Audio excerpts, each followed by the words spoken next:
Why be easy when you can just die? Hey guys, I'm Chewy Mew, and welcome to my channel, but more specifically, welcome to another Chewy Mew video, where today we're going to be taking a look at a figure that has long since eluded me as well, and it still eludes me to this very day because I've never been able to get it. And that figure is not the Spider-Man Classics McFarlane Spider-Man, because I obviously own this guy, I got it as a kid, but you can see the head pops off. And you also guys might know, I really want the Fearsome Foes box set Spider-Man, and I just haven't been able to get it anywhere ever. So I decided to go and take the liberties to make my own custom Fearsome Foes Spider-Man, and I can just swap this head sculpt on right here. And then here you go. Here's my custom Fearsome Foes box set Spider-Man. It's just a head sculpt because McFarlane and this guy use the same body. His body's much more vibrant red and blue. Why do my hands seem so shaky? Whereas, you know, McFarlane is like this darker color. They also made a blue, but the, obviously, you know, the other, the Fearsome Foe Spider-Man had much more red and blue color. Take this guy, the Spider-Man Classics figure here. This guy, the colors for the Fearsome Foe Spider-Man was closer to this color. Obviously, with the different head sculpt, and he came with a cape. Stick the figure back up there. There we go.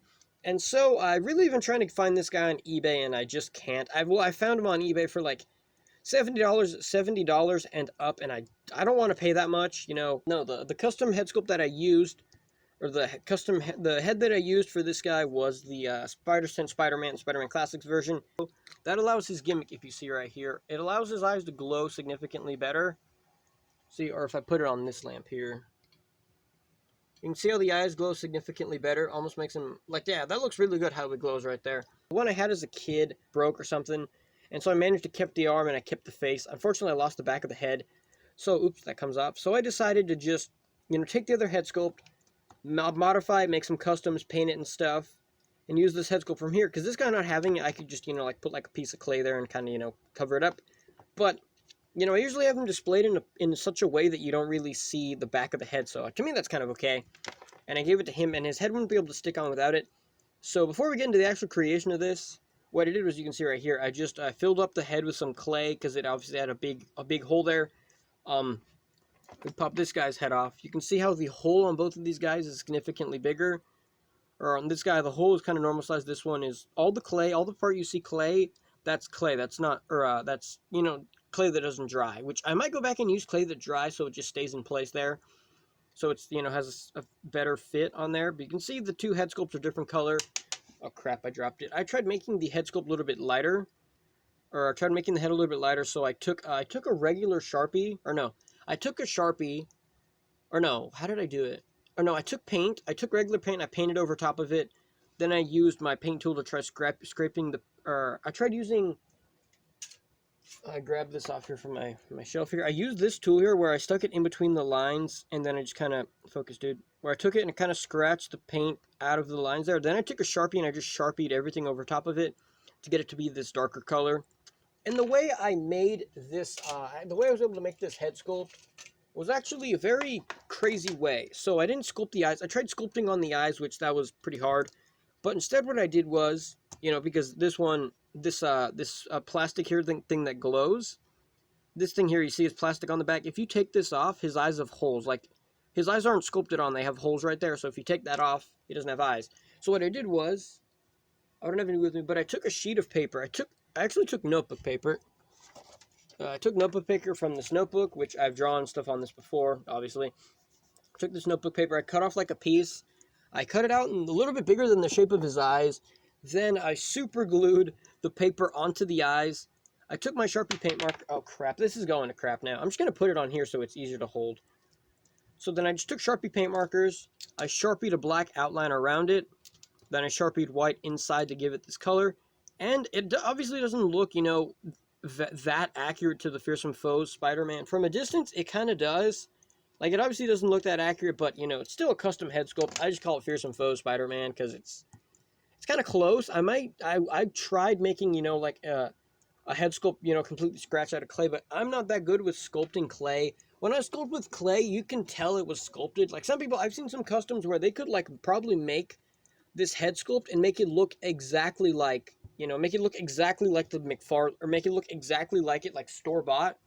Unfortunately, my as far as, you know, painting and creativity, as far as, you know, like cutting body parts off and like doing stuff like that and being able to fix joints and stuff, you know, like I was able to fix the Spider-Man 3 figure. I was able to fix his ball joint in his body, so, you know, he still has the ball joint now here where it was broken, and I used a bunch of crazy tools to fix that and stuff. You know, as far as painting is using wire, using improvising stuff to make things, to fix stuff and various things like that. I'm good at making objects, but when it comes to making like body accessories and stuff, I'm terrible at. I'm actually having a review that's coming out. I think by the time this video comes out, that video is going to be up, where I made some custom accessories for a figure, and which you guys probably have watched it by the time this comes out. But I made some custom accessories, and they look really good because, you know, they're accessories. But I tried making a head sculpt. Believe me, I tried, and it came out so bad, I ended up using it for something else. So, I think this custom came out good looking. It obviously doesn't look the best if you look it up close. You can see right there, there's a little bit of red covering, and that's because the clay is kind of sticking out there. It's kind of like Play-Doh kind of thing, except it's like clay that doesn't dry. I also probably would use it for like stop motions and stuff to, you know, like animate symbiotes and whatever, stuff like that, you know. But I think this looks pretty good. It doesn't look, you know, obviously doesn't look exactly like the Fearsome Foes Spider-Man.